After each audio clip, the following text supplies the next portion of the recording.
साथियों नमस्कार, स्वागत है आप सभी का उत्कर्ष परिवार में। अपन बात कर रहे थे संविधान निर्माण को लेकर, जिसमें संविधान निर्माण को लेकर कुछ दिनांक जिसके बारे में अपने पिछली क्लास में डिस्कस कर चुके थे। एक बार मैं रिपीट करता हूं, उसके बाद आगे की ओर बढ़ेंगे। देखिए जरा, मैंने कहा कुछ डेट है जो आपको ध्यान में रखनी है। सबसे पहले मैंने आपको कहा था कि 9 दिसंबर 1946, 9 दिसंबर 1946 को संविधान सभा की होती है कौन सी बैठक है? प्रथम बैठक। और प्रथम बैठक में सदस्य कितने? 207 सदस्य भाग लेते हैं। और इस दिन डॉक्टर सच्चिदानंद सिन्हा को क्या बनाया जाता है? संविधान सभा का अस्थायी अध्यक्ष। इसके बाद अगली दिनांक आपको ध्यान में रखनी है साथियों, 10 दिसंबर 1946। कौन सी ध्यान में रखेंगे? 10 दिसंबर 1946। इस दिन संविधान सभा के स्थायी अध्यक्ष के लिए आवेदन आमंत्रित किए गए। अगली दिनांक आपको ध्यान में रखनी है 11 दिसंबर 1946। और 11 दिसंबर 1946 को संविधान सभा के स्थायी अध्यक्ष डॉक्टर राजेंद्र प्रसाद जी को बनाया गया। और उपाध्यक्ष किसको बनाया गया था? एस.सी. मुखर्जी को। इसके बाद अगली दिनांक आपको ध्यान में रखनी है 13 दिसंबर 1946। और 13 दिसंबर 1946 को पंडित जवाहरलाल नेहरू जी के द्वारा संविधान सभा में क्या रखा गया? उद्देश्य प्रस्ताव। लेकिन इस दिन उद्देश्य प्रस्ताव को पारित नहीं किया गया था। उद्देश्य प्रस्ताव भारतीय संविधान का क्या था? ब्लूप्रिंट था। अगली दिनांक आपको ध्यान में रखनी है 22 जनवरी। कौन सी जनवरी? 22 जनवरी 1947। और 22 जनवरी 1947 को क्या हुआ था? उद्देश्य प्रस्ताव को क्या कर लिया गया था? पारित कर लिया गया था। अगली दिनांक आपको ध्यान में रखनी है 29 अगस्त। कौन सी अगस्त? 29 अगस्त 1947। और इस दिन क्या बनी थी? प्रारूप समिति का गठन किया गया था। और 30 अगस्त को, कौन सी अगस्त? 30 अगस्त 1947 को प्रारूप समिति के अध्यक्ष किसको बना दिए गए थे? डॉक्टर भीमराव अंबेडकर को। और राजेंद्र प्रसाद जी ने कहा था कि मैंने संविधान सभा के अध्यक्ष पर रहते हुए सबसे महत्वपूर्ण कार्य यह किया कि मैंने प्रारूप समिति का अध्यक्ष किसको बना दिया? डॉक्टर भीमराव अंबेडकर को। अगली दिनांक आपको ध्यान में रखनी है साथियों 29 अगस्त। कौन सी ध्यान में रखनी है? 26 नवंबर। अगली दिनांक कौन सी ध्यान में रखनी है? 26 नवंबर 1949। इस दिन भारतीय संविधान का कार्य पूर्ण होता है। ठीक है। और इसी दिन जो है भारतीय संविधान को आंशिक रूप से क्या कर दिया जाता है? लागू कर दिया जाता है। और इस दिन महत्वपूर्ण 16 अनुच्छेद क्या होते हैं? लागू होते हैं। अगली दिनांक आपको ध्यान में रखनी है 24 जनवरी। कौन सी? 24 जनवरी 1950। और 24 जनवरी 1950 को होती है संविधान सभा की कौन सी बैठक? अंतिम बैठक। और इस अंतिम बैठक में कितने सदस्य भाग लेते हैं?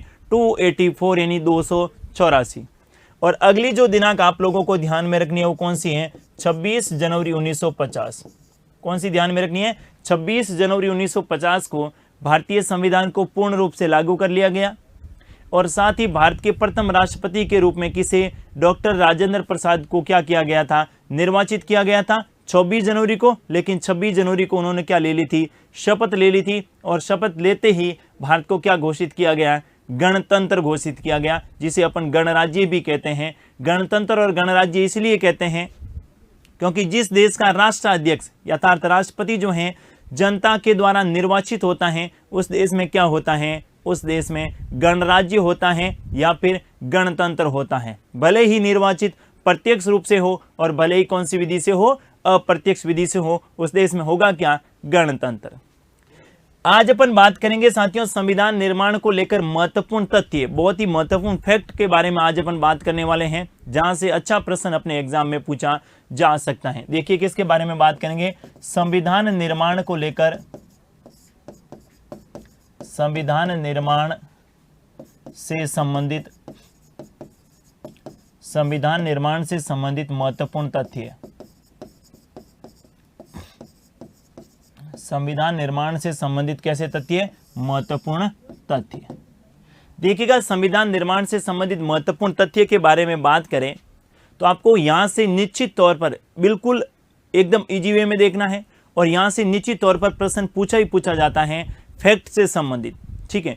अब सबसे पहले बात करते हैं अध्यक्ष के संदर्भ में। संविधान सभा के अध्यक्ष, देखिएगा जरा, संविधान सभा के अध्यक्ष, संविधान सभा के अध्यक्ष। और संविधान सभा के कितने अध्यक्ष आपको ध्यान में रखने हैं? 2 अध्यक्ष ध्यान में रखने हैं। एक तो ध्यान में रखना संविधान सभा के आपसे पूछे अस्थायी अध्यक्ष, संविधान सभा के कैसे इस अध्यक्ष अस्थायी अध्यक्ष तो कौन सा करेंगे, डॉक्टर सच्चिदानंद सिन्हा को। किसको करेंगे, डॉक्टर सच्चिदानंद सिन्हा को। और अगर आपसे प्रश्न पूछे कि बताइएगा जरा संविधान सभा के स्थायी अध्यक्ष, संविधान सभा के स्थायी अध्यक्ष, तो स्थायी अध्यक्ष में आप क्या ध्यान में रखेंगे, डॉक्टर राजेंद्र प्रसाद। स्थायी अध्यक्ष कौन है, डॉक्टर राजेंद्र प्रसाद। इसके बाद अगला आपको ध्यान में रखना है संविधान सभा के उपाध्यक्ष, संविधान सभा के उपाध्यक्ष, संविधान सभा के उपाध्यक्ष। और संविधान सभा के उपाध्यक्ष की बात करें तो यहां पर आपको 3 उपाध्यक्ष ध्यान में रखने पड़ेंगे। कितने ध्यान में रखने होंगे, 3 उपाध्यक्ष ध्यान में रखने होंगे। और 3 कौन कौन से देखते हैं जरा। सबसे पहले आपको ध्यान में रखना है अस्थायी उपसभापति, अस्थायी उपसभापति। और अस्थायी उपसभापति कौन बने थे, आपको पता होगा, फ्रैंक एंथोनी को बनाया गया था। किसको बनाया गया था, फ्रैंक एंथोनी को बनाया गया था। कब, 9 दिसंबर 1946 को जब संविधान सभा की प्रथम बैठक होती है, तो उस प्रथम बैठक में फ्रैंक एंथोनी को क्या बनाया जाता है, संविधान सभा का अस्थायी उपाध्यक्ष बनाया जाता है, जिसे अपन उपसभापति कहते हैं। उसके बाद में 11 दिसंबर को बनाया जाता है आपके स्थायी उपसभापति, स्थायी उपाध्यक्ष। संविधान सभा के स्थायी उपाध्यक्ष किसको बनाए जाते हैं, पहले एस.सी. मुखर्जी को। किसको बनाए जाते हैं, एस.सी. मुखर्जी को। और इसके बाद में एक और बनाए गए थे, उनके नाम भी आपको ध्यान में रखना है। क्या नाम था, वी.टी. कृष्णामाचारी। क्या ध्यान में रखेंगे, वी.टी. कृष्णामाचारी। ध्यान से सुनिएगा, एक टी.टी. कृष्णामाचारी के बारे में आप लोगों ने पढ़ा होगा कि टी.टी. कृष्णामाचारी प्रारूप समिति के क्या थे, मेंबर थे। टी.टी. कृष्णामाचारी अलग थे और वी.टी. कृष्णामाचारी अलग थे। यहां पर प्रश्न आपसे पूछे कि बताइएगा जरा संविधान सभा के उपाध्यक्ष कौन रहे, तो संविधान सभा के उपाध्यक्ष की बात करें, एस.सी. मुखर्जी पहले बने और उसके बाद कौन बने थे, वी.टी. कृष्णामाचारी। और ये क्वेश्चन क्रम में भी पूछा जा सकता है कि संविधान सभा के उपाध्यक्ष के संदर्भ में सही क्रम होगा। सबसे पहले दे देंगे फ्रैंक एंथोनी, फिर दे देंगे वी.टी. कृष्णामाचारी, और फिर क्या दे देंगे, एस.सी. मुखर्जी। आपको ध्यान में रखना है, पहले कौन बने थे, फ्रैंक एंथोनी, जिसे उपसभापति के नाम से कहा गया। उसके बाद में कौन बने थे, एस.सी. मुखर्जी। और उसके बाद में कौन बने थे, वी.टी. कृष्णामाचारी। तो अध्यक्ष कितने ध्यान में रखने हैं, 2, एक स्थायी और दूसरा अस्थायी। आपके उपसभापति या उपाध्यक्ष की बात करें तो कितने ध्यान में रखने हैं, 3, एक तो अस्थायी और 2 क्या, स्थायी। इसके बाद अपन बात करते हैं संविधान सभा का सचिव। संविधान सभा के सचिव, देखिएगा जरा, संविधान सभा के सचिव के संदर्भ में बात करें तो आपको ध्यान में रखना है H.V.R. अयंगर। संविधान सभा के सचिव कौन थे, H.V.R. अयंगर। और ये जो H.V.R. अयंगर साहब थे, इन्होंने ही प्रथम राष्ट्रपति के चुनाव में, प्रथम राष्ट्रपति के चुनाव में निर्वाचन अधिकारी की भूमिका निभाई, निर्वाचन अधिकारी की भूमिका का निर्वहन किया, निर्वाचन अधिकारी की भूमिका का निर्वहन किया। कौन सी डेट की बात करें अपन, आपको पता होगा कि राष्ट्रपति के प्रथम चुनाव हुए थे 24 जनवरी को। कब हुए थे, 24 जनवरी 1950 को, जब संविधान सभा के द्वारा राष्ट्रपति के चुनाव किए गए थे। उस समय निर्वाचन अधिकारी के रूप में कौन थे, H.V.R. अयंगर। और H.V.R. अयंगर संविधान सभा के क्या थे, सचिव थे। अगला आपको ध्यान में रखना है संविधान सभा के संवैधानिक सलाहकार। ध्यान से सुनिएगा, संविधान सभा के संवैधानिक सलाहकार, संविधान सभा के संवैधानिक सलाहकार। और संविधान सभा के संवैधानिक सलाहकार की बात करें तो आपको ध्यान में रखना है कौन थे, B.N. राव। क्या नाम था, B.N. राव, जिनका पूरा नाम अगर पूछे तो बेनेगल नरसिम्हा राव। क्या नाम था, बेनेगल नरसिम्हा राव। साथियों, B.N. राव जो थे ये बड़े अच्छे विद्वान थे, कानून के अच्छे जानकार थे। और B.N. राव के द्वारा ही भारतीय संविधान का क्या तैयार किया था, प्रारूप। B.N. राव के द्वारा भारतीय संविधान का प्रारूप तैयार किया गया। भारतीय संविधान का प्रारूप निर्मित भारतीय संविधान का प्रारूप क्या किया गया, निर्मित किया गया, किनके द्वारा, BN राव के द्वारा। BN राव ने ही बर्मा का भी प्रारूप तैयार किया, बर्मा देश के संविधान का प्रारूप, बर्मा देश के या बर्मा के संविधान का प्रारूप, बर्मा के संविधान का प्रारूप, बर्मा के संविधान का प्रारूप भी किसने निर्मित किया था, BN राव ने। तीसरा आपको ध्यान में रखना है BN राव के संदर्भ में कि ये जम्मू कश्मीर के पूर्व क्या रह चुके थे, प्रधानमंत्री, जम्मू कश्मीर के पूर्व क्या रह चुके थे, प्रधानमंत्री। आजकल अपन मुख्यमंत्री बोलते हैं, पहले इनमें क्या बोला जाता था, प्रधानमंत्री। और इनके अलावा और महत्वपूर्ण तथ्य आपको ध्यान में रखना है कि अंतर्राष्ट्रीय न्यायालय, कौन सा न्यायालय, अंतर्राष्ट्रीय न्यायालय। अब आप इस बात से पता लगा सकते हैं कितने ज्यादा विद्वान थे। अंतर्राष्ट्रीय न्यायालय, और अंतर्राष्ट्रीय न्यायालय कहां पर है, हेग नीदरलैंड में। अंतर्राष्ट्रीय न्यायालय कहां पर है, हेग नीदरलैंड में। अंतर्राष्ट्रीय न्यायालय में प्रथम भारतीय न्यायाधीश, प्रथम कौन से न्यायाधीश है, भारतीय न्यायाधीश, प्रथम भारतीय न्यायाधीश कौन रहे थे, BN राव रहे थे, जो संविधान सभा के क्या थे, संवैधानिक सलाहकार। अध्यक्ष की बात आई, उपाध्यक्ष की बात आई, सचिव की बात आई, या फिर किन की बात आई, संवैधानिक सलाहकार की बात है। सारी बातें आपको ध्यान में रखनी है।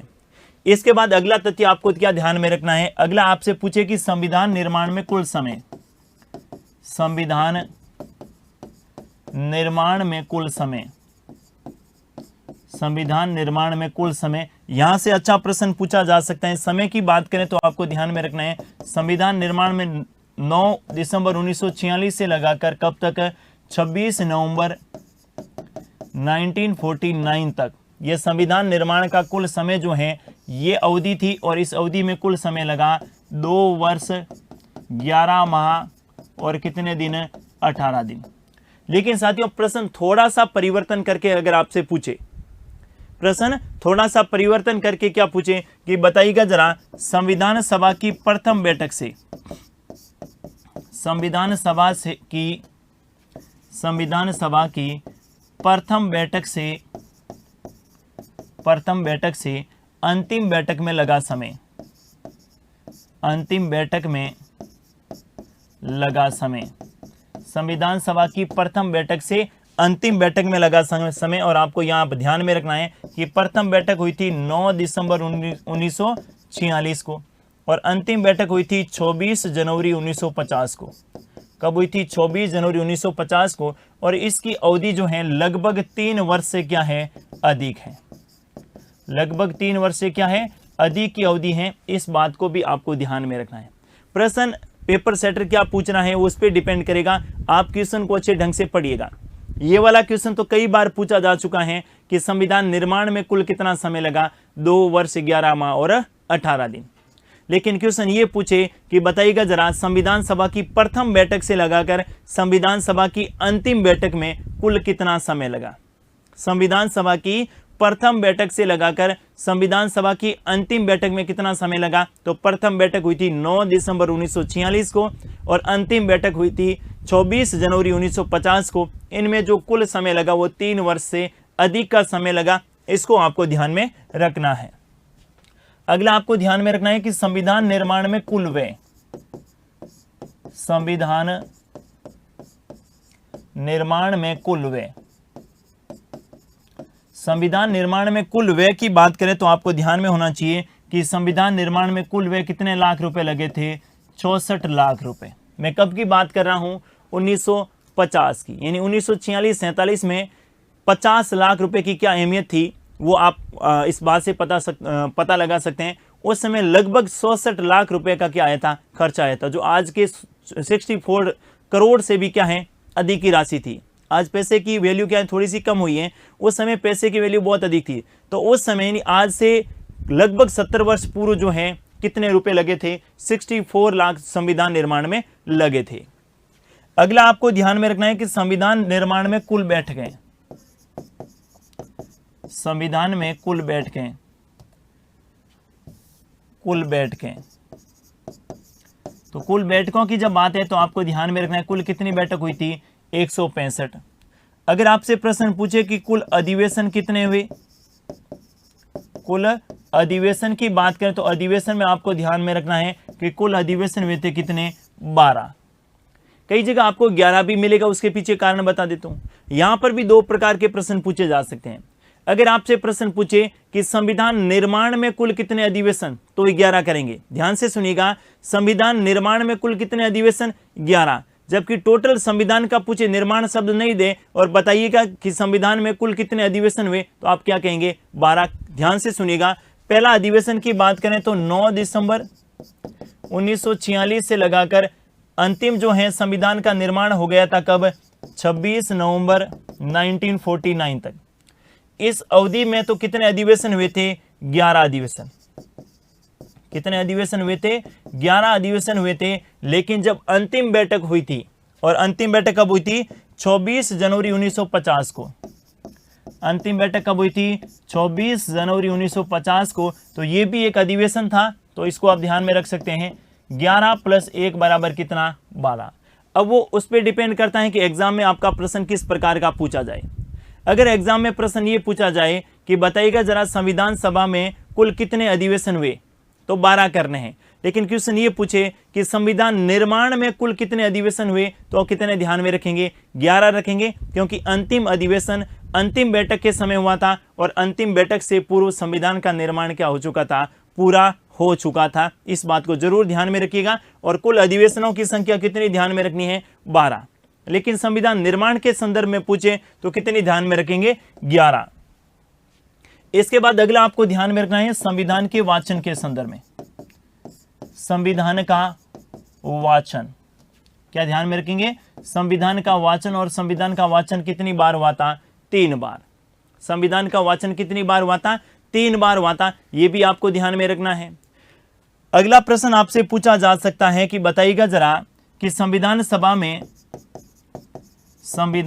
में आंग्ल भारतीय समुदाय का प्रतिनिधित्व, आंग्ल भारतीय समुदाय का प्रतिनिधित्व, आंग्ल भारतीय समुदाय का प्रतिनिधित्व।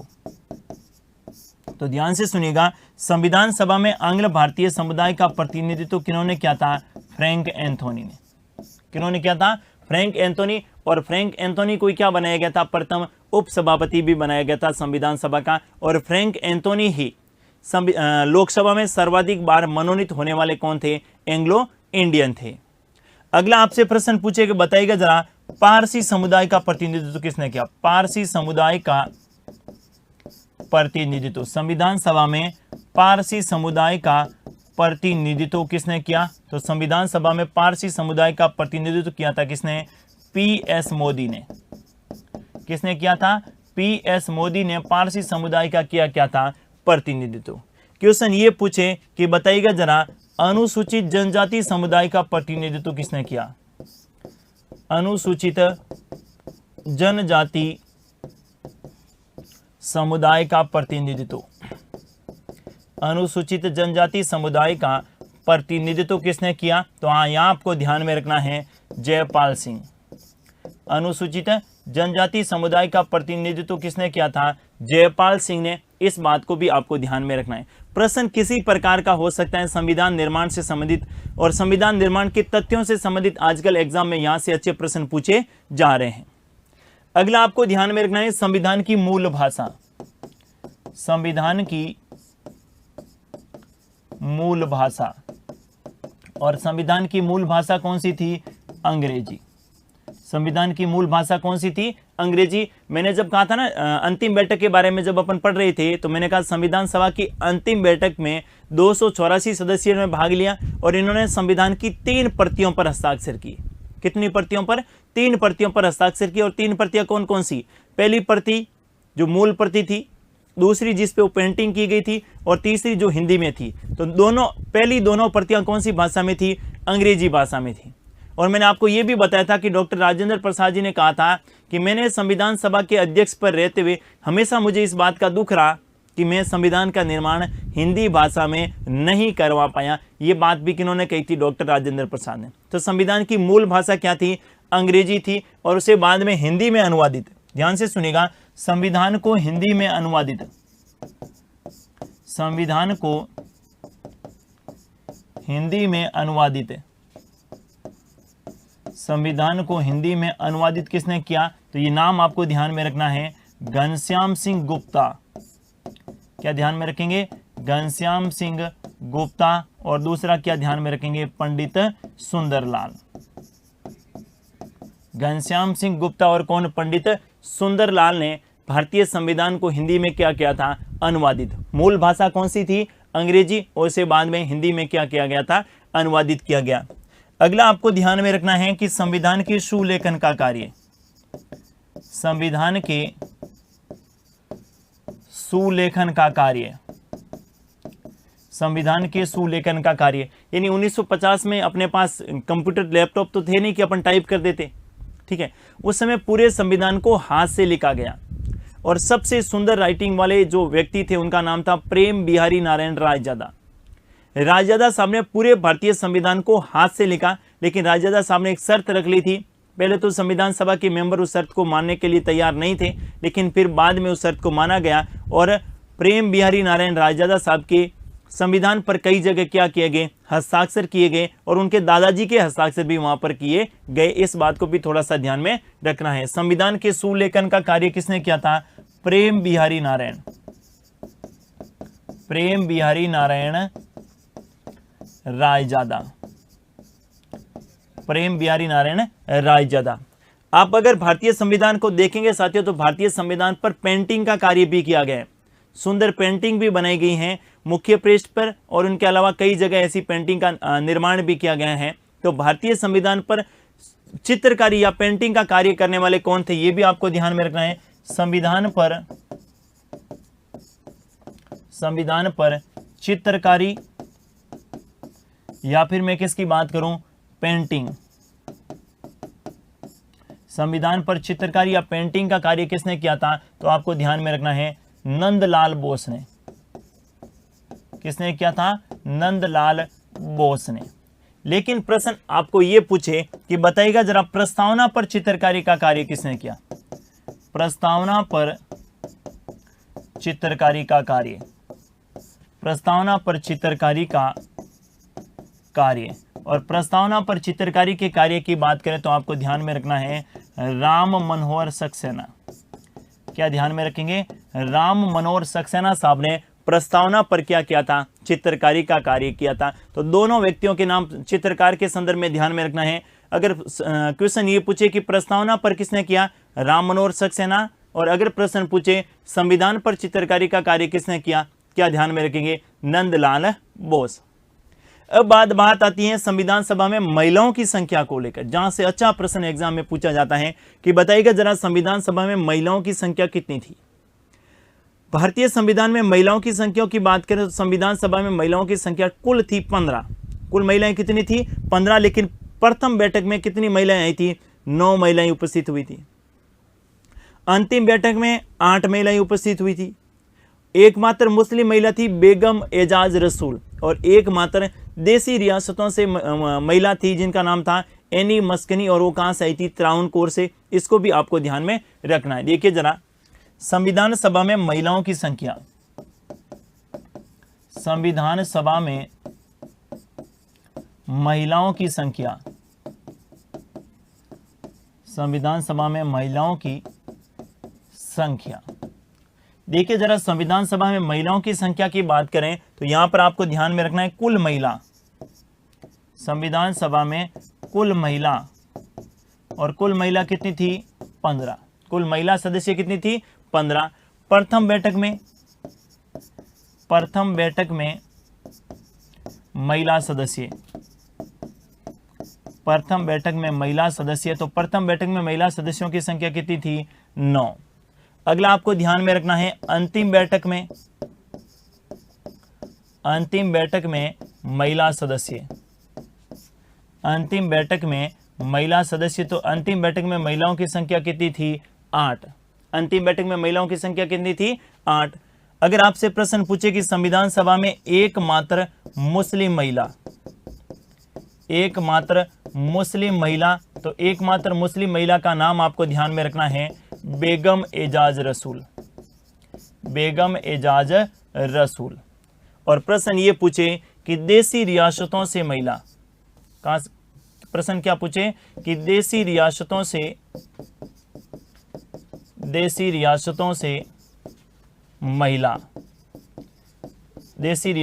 महिला सदस्य, तो देशी रियासतों से महिला सदस्यों के संदर्भ में आपको ध्यान में रखना है एनी मस्किनी। क्या ध्यान में रखेंगे? एनी मस्किनी। और ये कहां से थे? त्रावणकोर। कौन सी रियासत से? त्रावणकोर से देशी रियासतों में महिला सदस्य थी जिनका नाम क्या था? एनी मस्किनी। महिलाओं से संबंधित अच्छा प्रश्न एग्जाम में पूछा जा सकता है, जिसको थोड़ा सा आपको ध्यान में रखना है। देखिएगा जरा, अब अपन संविधान निर्माण में महिलाओं के उन 15 नामों के बारे में बात करेंगे जो संविधान सभा में महिलाओं के रूप में कार्य कर रही थी। कितने मेंबर थी? 15, और 15 के 15 नाम आपको ध्यान में रखना है, अच्छा प्रश्न हो सकता है। देखिएगा जरा, सबसे पहले अपन बात करें विजय लक्ष्मी पंडित। प्रथम महिला कौन थी? विजय लक्ष्मी पंडित। विजय लक्ष्मी पंडित, आपको पता होगा कि विजय लक्ष्मी पंडित जो बाद में संयुक्त राष्ट्र संघ जो है इसकी महासभा की अध्यक्ष भी बनी थी। कौन? विजय लक्ष्मी पंडित। इसके बाद में दूसरी महिला आपको ध्यान में रखना है राजकुमारी अमृता कौर। क्या ध्यान में रखेंगे? राजकुमारी अमृता कौर। तीसरी महिला सदस्य आपको ध्यान में रखना है सरोजनी नायडू। तीसरी कौन थी? सरोजनी नायडू। नंबर 4 की बात करें तो नंबर 4 पे आपको ध्यान में रखना है सुचेता कृपलानी। नंबर 4 पे क्या ध्यान में रखेंगे? सुचेता कृपलानी। नंबर 5 पे आप ध्यान में रखेंगे दुर्गाबाई देशमुख। दुर्गाबाई देशमुख। कितनी विद्वान महिलाएं जो थे, अपने विदुषी महिलाएं जो थी, ये संविधान सभा में थी। अगली आपको मैंने बता दिया है बेगम एजाज रसूल। बेगम एजाज रसूल जो संविधान सभा में एकमात्र क्या थी? मुस्लिम महिला। अगला आपको ध्यान में रखना है मालती चौधरी। अच्छा प्रश्न हो सकता है कि संविधान सभा में कौन सी जो है ये महिला सदस्य नहीं थी। अगला आपको ध्यान में रखना है कमला चौधरी। क्या ध्यान में रखेंगे? कमला चौधरी। कितने सदस्य हो गई? 8। इसके बाद अगला आपको ध्यान में रखना है लीला रॉय। अगली महिला सदस्य कौन थी? लीला रॉय। अगला आप ध्यान में रखेंगे कौन? रेणुका रे। कौन थी? रेणुका रे। अगली आप ध्यान में रखेंगे पूर्णिमा बनर्जी। क्या नाम था? पूर्णिमा बनर्जी। अगली आप ध्यान में रखेंगे कौन? एनी मस्किनी, जिसके बारे में अपन बात कर चुके हैं। कौन थी? एनी मस्किनी, जो त्रावणकोर से देशी रियासतों से एकमात्र क्या थी? महिला सदस्य थी। अगली आपको ध्यान में रखना है कि दसायानी वेलायुद्ध। क्या नाम था? दसायानी वेलायुद्ध। दसायानी वेलायुद्ध। अगली जो महिला सदस्य थी इनका नाम आपको ध्यान में रखना है हंसा मेहता। कौन थी? हंसा मेहता। और नेक्स्ट आपको ध्यान में रखना है अम्मू स्वामीनाथन। अगली जो महिला सदस्य थी इनका नाम था अम्मू स्वामीनाथन। अम्मू स्वामीनाथन। ये संविधान सभा में कुल महिलाओं की संख्या थी कितनी? 15, और 15 के 15 नाम आप लोगों को ध्यान में रखने हैं। एक बार मैं वापस से रिपीट कर रहा हूं। देखिए जरा, संविधान सभा में महिलाओं की संख्या की बात करें तो कुल महिलाओं की संख्या कितनी थी? 15। प्रथम बैठक में कितनी आई थी? 9। अंतिम बैठक में कितनी आई थी? 8। एकमात्र मुस्लिम सदस्य बेगम एजाज रसूल, और एकमात्र देशी रियासतों से एनी मस्किनी। अब देखिए एक बार मैं वापस से रिपीट कर रहा हूं। विजय लक्ष्मी पंडित, और विजय लक्ष्मी पंडित आप लोगों को पता होगा कि संयुक्त राष्ट्र संघ की महासभा की अध्यक्ष बनने वाली भी प्रथम भारतीय महिला कौन थी? विजय लक्ष्मी पंडित। दूसरी कौन थी? राजकुमारी अमृता कौर। तीसरी सरोजनी नायडू। सरोजनी नायडू आप लोगों को पता होगा कि स्वतंत्रता आंदोलन के समय से ही भारत में सक्रिय भूमिका के रूप में थी। उसके बाद में सुचेता कृपलानी। उसके बाद में कौन? दुर्गाबाई देशमुख। उसके बाद में बेगम एजाज रसूल। उसके बाद में मालती चौधरी, और कौन सी? कमला चौधरी। इसके बाद में लीला रॉय, रेणुका रे, पूर्णिमा बनर्जी, एनी मस्किनी, दसायानी वेलायुद्ध, हंसा मेहता और अम्मू स्वामीनाथन। ये 15 महिला सदस्य थी जो संविधान सभा में महिलाओं के रूप में प्रतिनिधित्व कर रही थी। इन्हीं महिलाओं के कारण जो हैं संविधान सभा में महिलाओं से संबंधित जो है बहुत ऐसे प्रस्ताव रखे गए, और उसके बाद भारतीय संविधान में महिलाओं के लिए विशेष प्रावधान भी किए गए। ठीक है, अब अगर अपन बात कर रहे हैं संविधान सभा से संबंधित कुछ महत्वपूर्ण कथन जो अलग अलग विद्वानों ने कहे थे, उनके संदर्भ में जहां से अच्छा प्रश्न एग्जाम में पूछा जा सकता है। देखिए जरा कथन के संदर्भ में बात करें तो सबसे पहले पंडित जवाहरलाल नेहरू जी की बात करते हैं। किन की बात करते हैं? पंडित जवाहरलाल नेहरू। पंडित जवाहरलाल नेहरू। नेहरू जी ने कहा कि भारत की संविधान सभा एक चलयमान राष्ट्र है। अच्छा प्रश्न हो सकता है कि निम्नलिखित में से किन्होंने कहा भारत की संविधान सभा एक चलयमान राष्ट्र है? नाम ध्यान में रखना है, कौन है? पंडित जवाहरलाल नेहरू। देखिए जरा पंडित जवाहरलाल नेहरू जी ने क्या कहा था कि भारत की संविधान सभा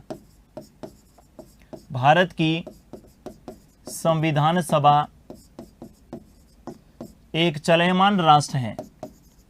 क्या एक चलयमान, भारत की संविधान सभा एक चलयमान राष्ट्र है। यह बात किन्होंने कही थी? पंडित जवाहरलाल नेहरू जी ने। इसके बाद अगला आपको ध्यान में रखना है लॉर्ड साइमन। क्या ध्यान में रखेंगे? Lord Simon. और लॉर्ड साइमन ने क्या कहा था कि भारत की संविधान सभा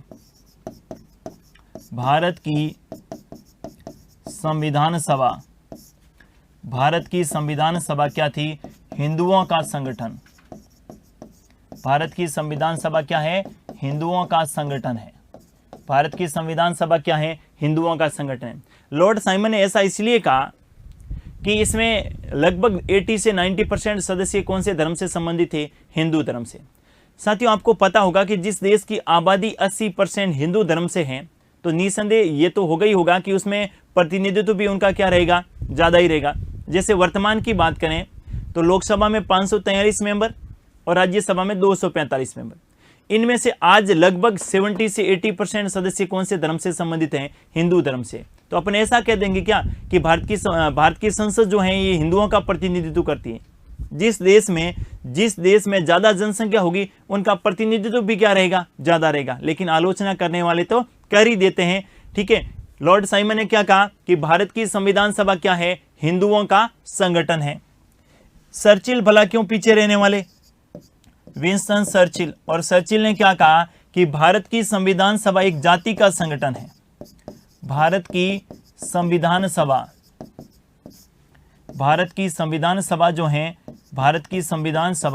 एक जाति का संगठन है।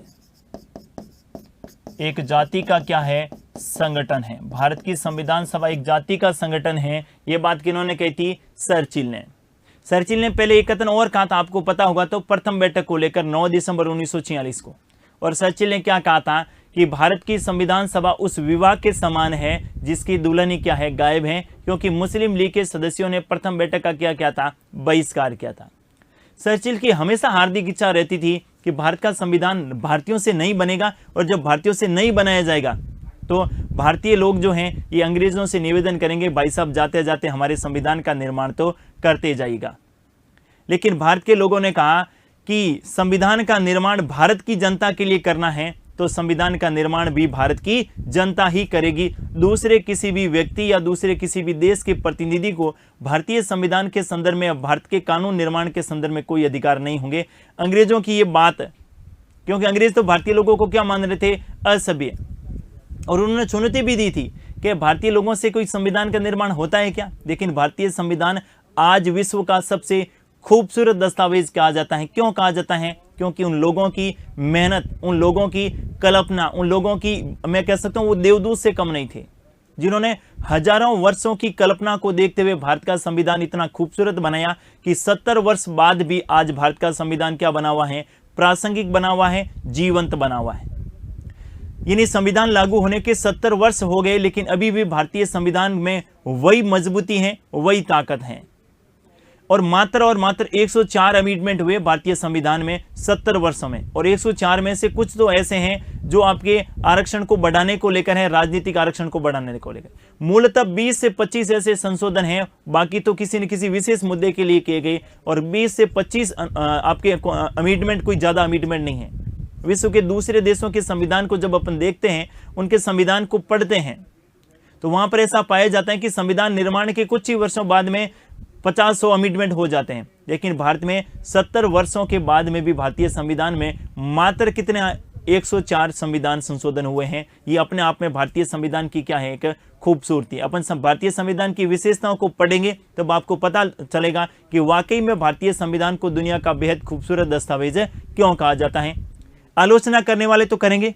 एक विद्वान और थे ग्रेनविल ऑस्टिन, आप लोगों ने नाम सुना होगा, ग्रेनविल ऑस्टिन।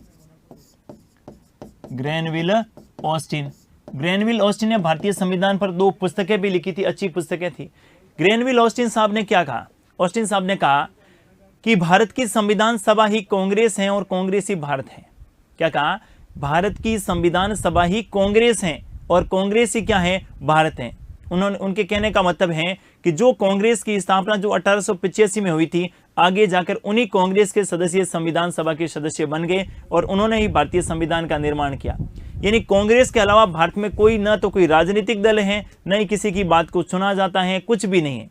भारत में कांग्रेस ही संविधान सभा है और संविधान सभा ही क्या है, कांग्रेस है, या फिर संविधान सभा ही भारत है। ठीक है, कांग्रेस ने जो कह दिया वही फाइनल है, लेकिन ऐसा कुछ भी नहीं था। बिल्कुल संविधान सभा के 296 सीटों पर चुनाव हुए थे, आप लोगों ने देखे होंगे, जिनमें से 208 सीटों पर आपके कांग्रेस पार्टी विजय हुई थी, 73 सीटों पर मुस्लिम लीग। हाँ, हालांकि ये बात है कि मुस्लिम लीग के सदस्यों ने संविधान सभा की बैठकों का बहिष्कार किया था और भारत की संविधान सभा में शामिल होने से मना कर दिया था, लेकिन फिर भी अपन ऐसा नहीं कह सकते कि भारत की संविधान सभा ही क्या है, कांग्रेस है। ठीक है, लेकिन प्रश्न पूछा जा सकता है कि निम्नलिखित में से किन्होंने कहा कि भारत की संविधान सभा ही कांग्रेस है और कांग्रेस ही क्या है, भारत है। नाम ध्यान में रखना है, कौन सा, ग्रेनविल ऑस्टिन। क्या कहा था ऑस्टिन साहब ने कि भारत की संविधान सभा ही कांग्रेस है, भारत की संविधान सभा ही कांग्रेस है और कांग्रेस ही क्या है, भारत है। भारत की संविधान सभा ही कांग्रेस है और कांग्रेस ही क्या है, भारत है। ये कहने वाले कौन थे, ग्रेनविल ऑस्टिन। इनके अलावा और अगर बात करें भारतीय संविधान के संदर्भ में, तो भारतीय संविधान को आगे अपन पढ़ेंगे। संविधान निर्माण को लेकर एक और विद्वान थे जिन्होंने कहा था कि भारतीय संविधान जो है वकीलों का स्वर्ग है। वकीलों के स्वर्ग के बारे में बात की थी आइवर जेनिंग्स ने। थोड़ा सा नोट कर लेते हैं, आगे अपन इसके बारे में डिटेल से जानेंगे। आइवर जेनिंग्स, आप लोगों ने नाम सुना होगा, आइवर जेनिंग्स। आइवर जेनिंग्स ने क्या कहा कि भारतीय संविधान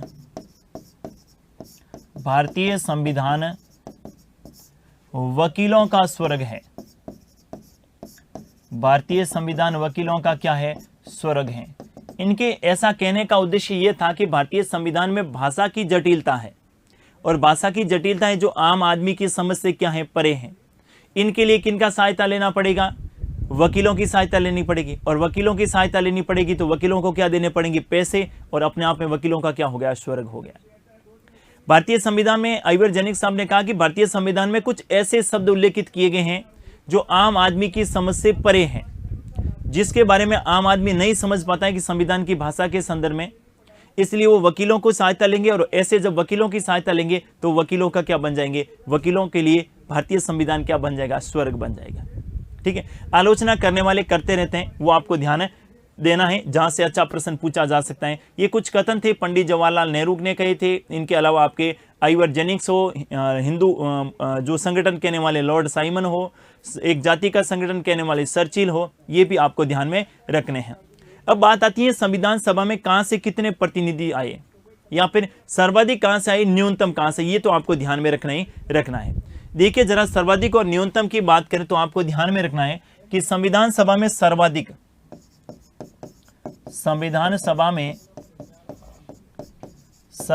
प्रतिनिधित्व,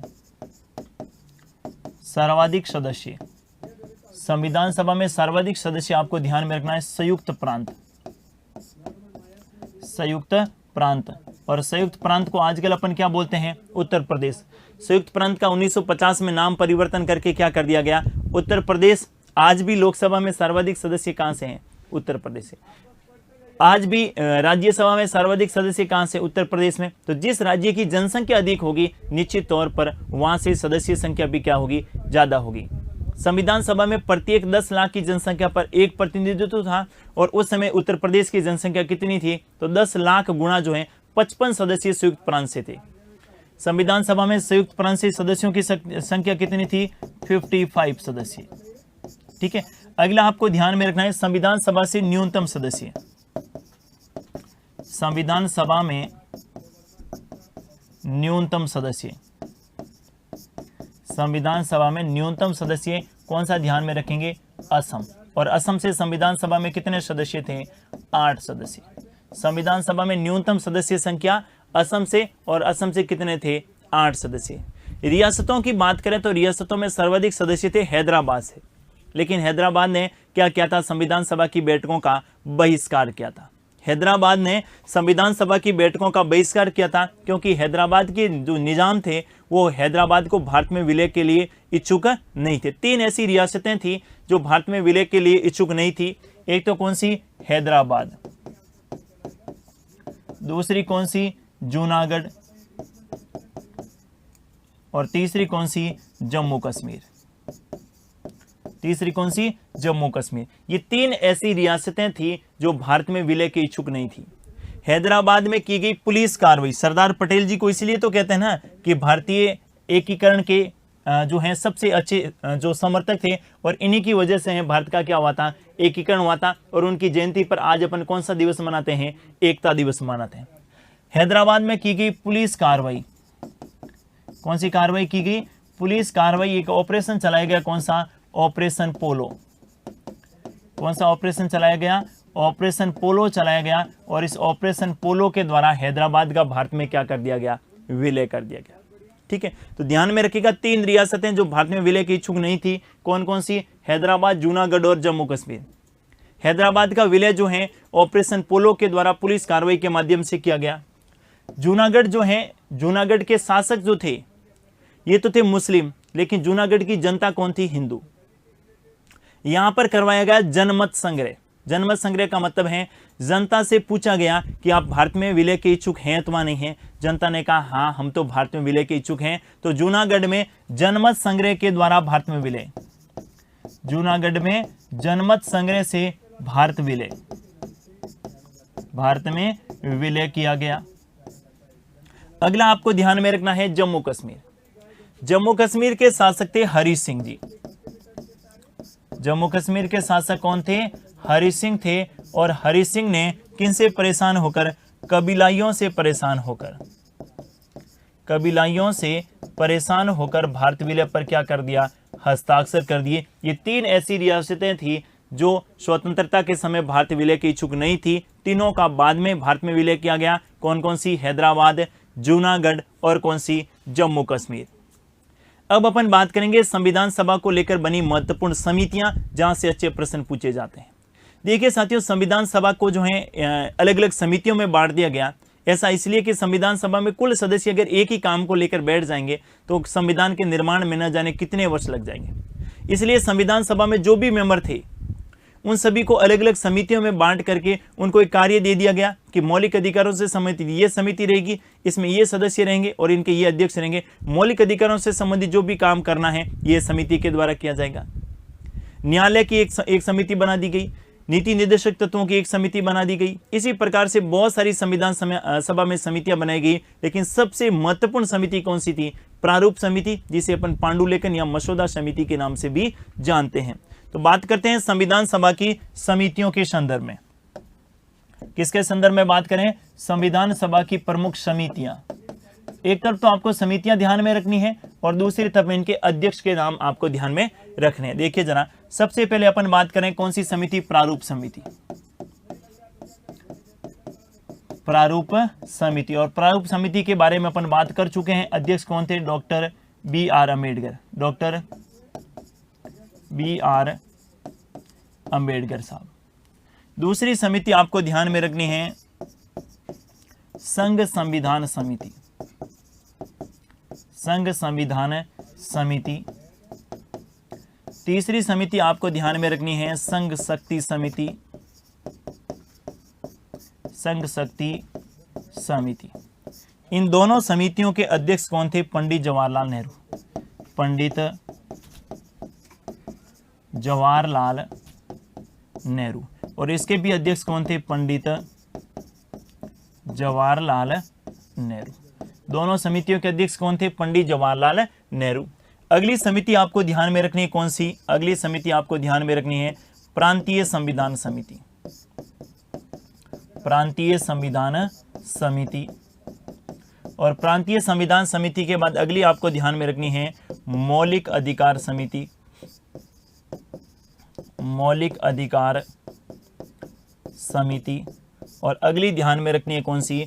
अल्पसंख्यक समिति। अल्पसंख्यक समिति। इन तीनों समितियों के अध्यक्ष थे सरदार वल्लभ भाई पटेल। कौन थे?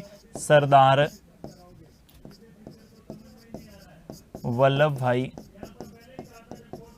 पटेल। सरदार वल्लभ भाई पटेल। और इसके भी अध्यक्ष कौन थे? सरदार वल्लभ भाई पटेल। तो ये बात आपको ध्यान में रखनी है। प्रश्न पूछे कि संविधान की सबसे महत्वपूर्ण समिति कौन सी? प्रारूप समिति। अध्यक्ष कौन थे? डॉक्टर भीमराव अंबेडकर। इसके बाद संघ अगर आ जाए, संघ संविधान समिति पंडित जवाहरलाल नेहरू और संघ शक्ति समिति पंडित जवाहरलाल नेहरू। लेकिन प्रश्न ये पूछे कि प्रांतीय संविधान समिति, तो प्रांतीय संविधान समिति के अध्यक्ष कौन थे? सरदार वल्लभ भाई पटेल। मौलिक अधिकार समिति सरदार वल्लभ भाई पटेल। और अल्पसंख्यक समिति के अध्यक्ष भी कौन थे? सरदार वल्लभ भाई पटेल। अगली देखिए जरा, अगली समिति आपको ध्यान में रखनी है नीति निर्देशक तत्व समिति। नीति निर्देशक तत्व समिति। नीति निर्देशक तत्व समिति यानी directive principle of state policy. नीति निर्देशक तत्व समिति। और नीति निर्देशक तत्व समिति के अध्यक्ष थे तेज बहादुर सप्रू। कौन थे? तेज बहादुर सप्रू। अगली आपको ध्यान में रखनी है कौन सी? न्यायालय समिति। अगली आपको कौन सी समिति ध्यान में रखनी है? न्यायालय समिति। और न्यायालय समिति के अध्यक्ष कौन थे? तो आपको ध्यान में रखना है कि न्यायालय समिति के अध्यक्ष थे आपके C.H. वरदाचार्य। कौन थे? C.H. वरदाचार्य। अगला आपको ध्यान में रखना है संचालन समिति। कौन सी समिति? संचालन समिति। तो संचालन समिति या फिर आपसे प्रश्न पूछे कि बताइएगा जरा झंडा समिति। झंडा समिति। इन दोनों के अध्यक्ष कौन थे? डॉक्टर राजेंद्र प्रसाद। दोनों के अध्यक्ष कौन थे?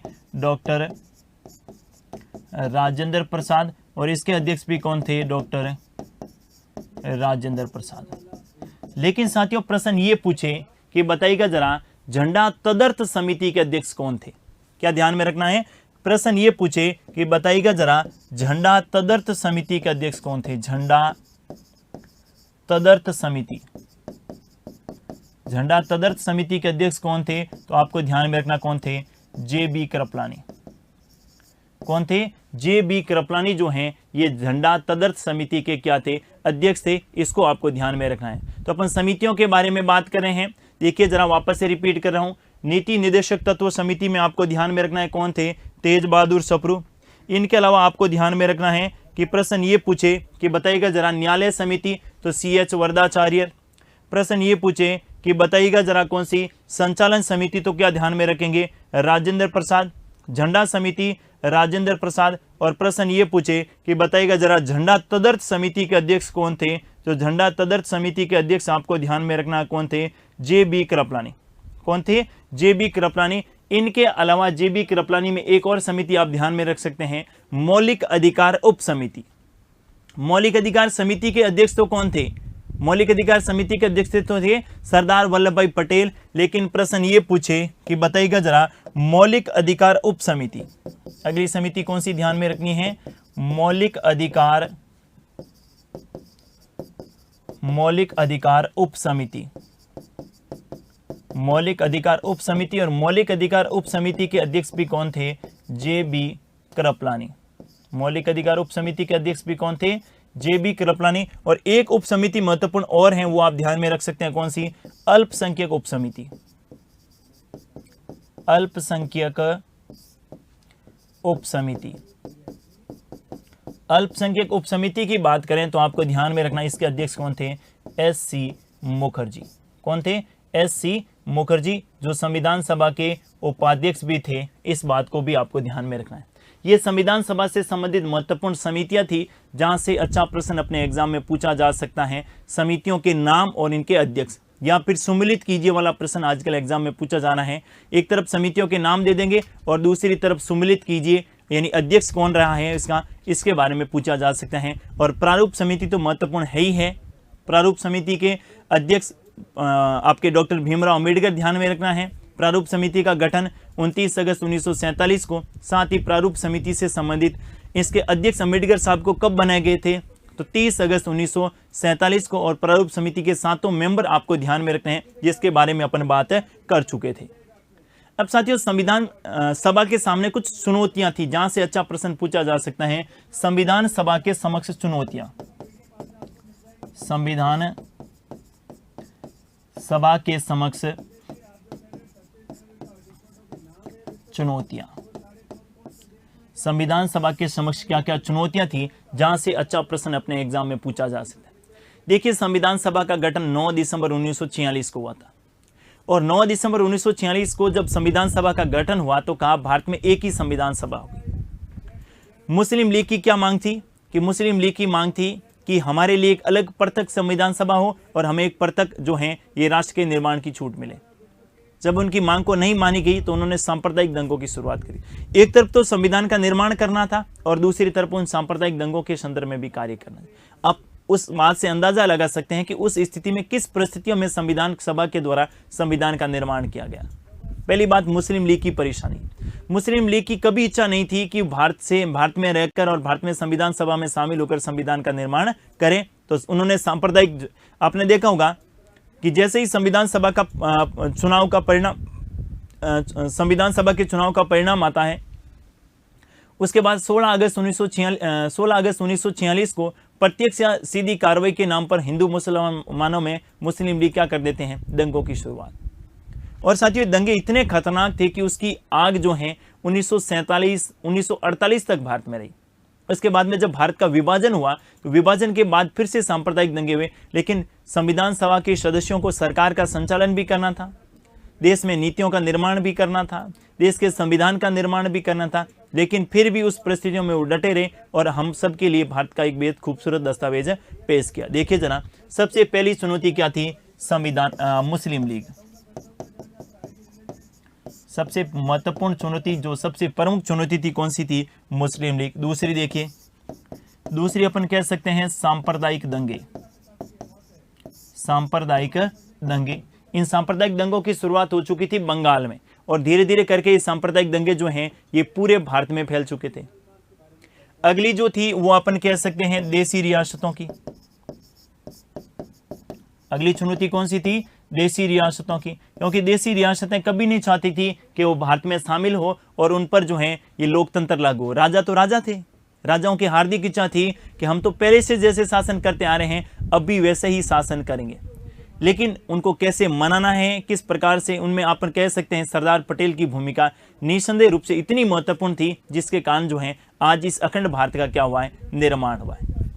अगली चुनौती क्या थी, अगली चुनौती अपन कह सकते हैं कि देश की एकता और अखंडता को बनाए रखना। देश की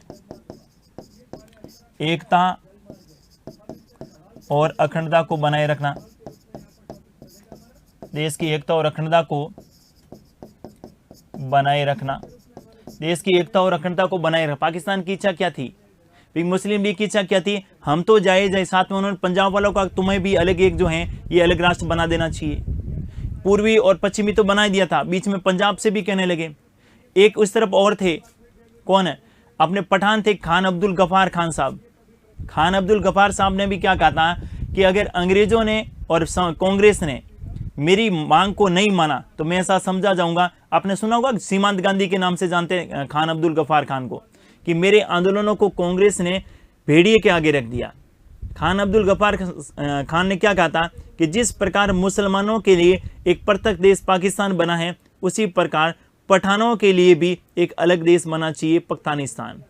ये बात किन्होंने कही थी, खान अब्दुल गफ्फार खान ने। ऐसी परिस्थिति में उन्हें मनाना और उन्हें मनाकर भारत की एकता और अखंडता को बनाए रखना, ये भी संविधान सभा के समक्ष एक महत्वपूर्ण चुनौती थी। देखिए, इस अंदाजा इस बात से लगा सकते हैं कि किस परिस्थितियों में संविधान सभा के कार्य किए गए। इसके बाद अगला आप देख सकते हैं चुनौती के रूप में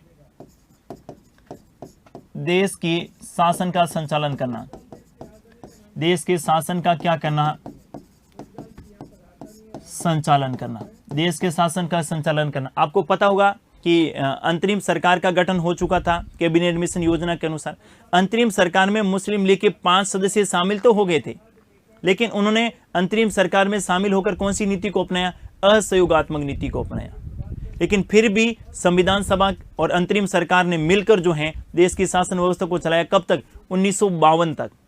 यानी 1952 में जब स्थायी संसद का निर्माण हुआ तब अंतरिम सरकार और संविधान सभा जो थी वो पूरी तरीके से समाप्त हुई, अंतरिम संसद समाप्त हुई। तो ये भी अपने आप एक चुनौती थी कि संविधान के लागू होने के बाद भी 1952 तक जो है संविधान सभा ने काम किया, और इन्हीं संविधान सभा के द्वारा ही भारतीय संविधान में प्रथम संविधान संशोधन कर लिया गया था 1951 में, जो भूमि सुधार से संबंधित था, और 9वीं अनुसूची भारतीय संविधान में जोड़ी गई। तो संविधान सभा ऐसा नहीं है कि संविधान का निर्माण करी थी, संविधान के निर्माण के साथ साथ देश की शासन व्यवस्था का संचालन की जिम्मेदारी भी किनकी थी? इन्हीं संविधान सभा के सदस्यों पर थी। और अंतरिम सरकार में मुस्लिम लीग शामिल तो हो गई थी, लेकिन मुस्लिम लीग के सदस्य अंतरिम सरकार में शामिल होकर सरकार की सहयोग की बजाय जो है क्या कर रहे थे? असहयोग कर रहे थे। इसी कारण तो पटेल नाराज हो गए और पटेल ने वही लाइन कही, कौन सी? कि जिन्ना अब विभाजन चाहे या ना चाहे, हम विभाजन चाहते हैं। इनके अलावा और चुनौतियों की बात करें तो जो विभाजन हुआ था भारत का, विभाजन के बाद में सीमाओं का निर्धारण वहां जो भारत का विभाजन हुआ था, भारत का विभाजन, भारत के विभाजन को लेकर समस्या, भारत के विभाजन को लेकर समस्या। आप लोगों को पता होगा कि ये भारत है, ठीक है, यहां पर भी एक अलग देश बना दिया और यहां पर भी एक अलग देश बना दिया, ठीक है। इसको तो क्या कहा गया? इसको तो कहा गया भाई साहब ये तो कौन सा पाकिस्तान है? पूर्वी पाकिस्तान। कौन सा पाकिस्तान है? पूर्वी पाकिस्तान। और ये वाला कौन सा पाकिस्तान है? तो ये वाला पश्चिमी पाकिस्तान है, पश्चिमी पाकिस्तान। इनकी सीमा रेखा का निर्धारण किसने किया था? तो सीमा रेखा के निर्धारण के लिए एक समिति बनी थी, मैंने आप लोगों को बताया था, रेडक्लिफ की अध्यक्षता में। अब रेडक्लिफ जी कोई यहां तो गए नहीं थे कि यहां जाके सीमा रेखा बाउंड्री का निर्धारण किया, उन्होंने तो एक पेन और पेंसिल ली और बैठ के यहां कह दिया ये वाला पूर्वी पाकिस्तान है और ये वाला पश्चिमी पाकिस्तान है। लेकिन यहां पर जब सीमा रेखा के बाद में सीमा रेखा का निर्धारण के लिए जब ग्राउंड स्तर पर गए तो वहां पर बड़ी समस्याएं हुई, और उन्हीं समस्याओं के कारण आज भी जो है सीमा रेखा का निर्धारण सही ढंग से नहीं हो पा रहा है। अगर उसी दिन बाउंड्री वॉल पर करके इस प्रकार से सीमा रेखा का निर्धारण होता तो आज जो है ये पाकिस्तान कभी दावा नहीं करता कि कश्मीर हमारा है, ठीक है। वहां बाउंड्री को लेकर की गई थी कि रेडक्लिफ ने तो यहां बता दिया ये वाला पाकिस्तान है और ये वाला पाकिस्तान है, लेकिन आज भी समस्या। आपने इस बात का अंदाजा लगाया होगा, अभी जो है हाल ही में 100वां संविधान संशोधन किया गया। कौन सा? 100वां संविधान संशोधन किया गया, और इसी 100वें संविधान संशोधन के द्वारा ये वाला जो पूर्वी पाकिस्तान है, आज जिसको अपन क्या बोलते हैं? बांग्लादेश बोलते हैं, भारत और बांग्लादेश की सीमा रेखा का क्या किया गया? निर्धारण किया गया। तो संविधान सभा केवल संविधान का निर्माण नहीं कर रही थी, संविधान सभा संविधान निर्माण के साथ में और बहुत सारे कार्य जो हैं संविधान सभा के सदस्यों के द्वारा किए जा रहे थे। जैसे कुछ चुनौतियां थी जिसके बारे में मैंने आप लोगों के सामने रखा। एक तो मुस्लिम लीग सबसे बड़ी, दूसरी सांप्रदायिक दंगे, देशी रियासतों के एकीकरण को लेकर। देशी रियासतों ने भी भारत में शामिल होने से क्या कर दिया? मना कर दिया। कौन चाहेगा कि भारत में शामिल होकर? क्यों नहीं चाहेगा? क्योंकि राजा तो स्वतंत्र थे। राजाओं को लगा कि अगर भारत में शामिल हो गए तो उसके बाद तो लोकतंत्र होगा और क्या न जाने नई क्या व्यवस्था होगी। तो राजाओं ने कहा भाई साहब हम तो क्या रहेंगे, बिल्कुल स्वतंत्र रहेंगे। लेकिन सरदार पटेल ने जो है समझाया, आधों को तो एक दो नहीं मान रहे थे, उनको फिर आपको पता हो हैदराबाद में जैसे पुलिस कार्रवाई के द्वारा, जूनागढ़ में जनमत संग्रह के द्वारा, जम्मू कश्मीर में हरि सिंह को एक बार जो अंगुली तो पकड़ा, इसके बाद में तो हम पूरी तरीके से क्या कर लेंगे? भारत में शामिल हो जाएंगे। तो जम्मू कश्मीर में पहले क्या कहा? जम्मू कश्मीर में कहा गया कि आंतरिक मामलों में पूरी तरीके से आप स्वतंत्र हैं, रक्षा, विदेश और संचार से संबंधित मामले भारत को सौंपे जाए। उसके बाद में भारत ने पूरी तरीके से इनमें क्या कर दिया गया? विलय कर दिया गया। तो इस प्रकार से बहुत सारी चुनौतियां थी संविधान सभा के समक्ष, जिन्होंने संविधान सभा ने बखूबी रूप से उनको निभाया और एक अच्छे संविधान का निर्माण जो है ये हम सब के लिए किया। आज की इस क्लास में अपन संविधान निर्माण को लेकर महत्वपूर्ण तथ्य थे जिसके बारे में बात की, यानी संविधान निर्माण का कार्य अपन क्या हो चुका है? पूरा हो चुका है। नेक्स्ट क्लास में अपन संविधान निर्माण को लेकर संविधान के भाग, इनकी शेड्यूल, अनुसूचियां या फिर भारतीय संविधान की क्या क्या विशेषताएं रही हैं जिसके कारण भारतीय संविधान को दुनिया का सबसे खूबसूरत दस्तावेज कहा जाता है, क्यों कहा जाता है, इसके बारे में जानेंगे। आज के लिए बस इतना ही। पढ़ते रहिए, मस्त रहिए और खुश रहिए। Thank you.